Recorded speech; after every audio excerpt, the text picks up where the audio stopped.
enquanto os sonhos vão bailar. Onde estás, sombras passadas, nortear na noite estrelada? Canta a vida, nota arriscada no retomar. Noraboa.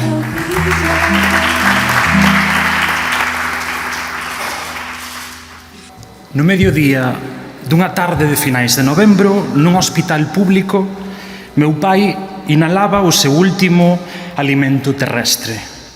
Unha langorosa bafarada de aire elaborada coidadosamente polo fitoplancton do Atlántico, os musgos dos bosques neboentos do noroeste e os eucaliptos plantados masivamente dende finais dos anos 50. O día da súa morte había un sol frouxo de finais de outono. O día do seu enterro choveu lixeiramente. Gustaríame, en primeiro lugar, agradecer á organización do Premio Nortear pola idea brillante de tecer lazos literarios entre ambas bandas do Miño, non? Un certame que, ademais, é, como xa se dixo antes, a plataforma de saída para moitas futuras promesas. Quero pensar que souberon ver no relato a verdadeira intención que había entre esas liñas, non?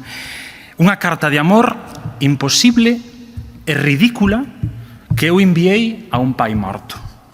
Relín algunha vez este relato e atopeino de novo ridículo.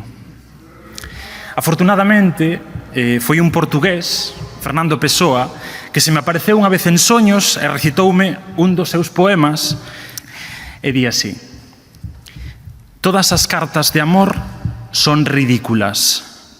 Non serían cartas de amor se non fosen ridículas. Tamén eu escribín no meu tempo cartas de amor, como as outras todas, ridículas.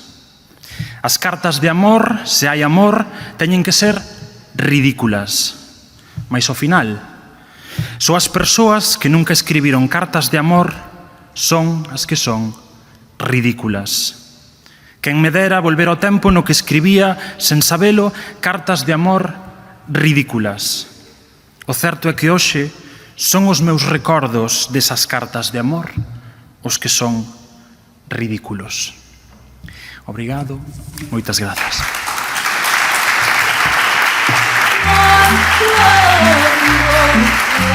Enquanto os sonhos vão bailar.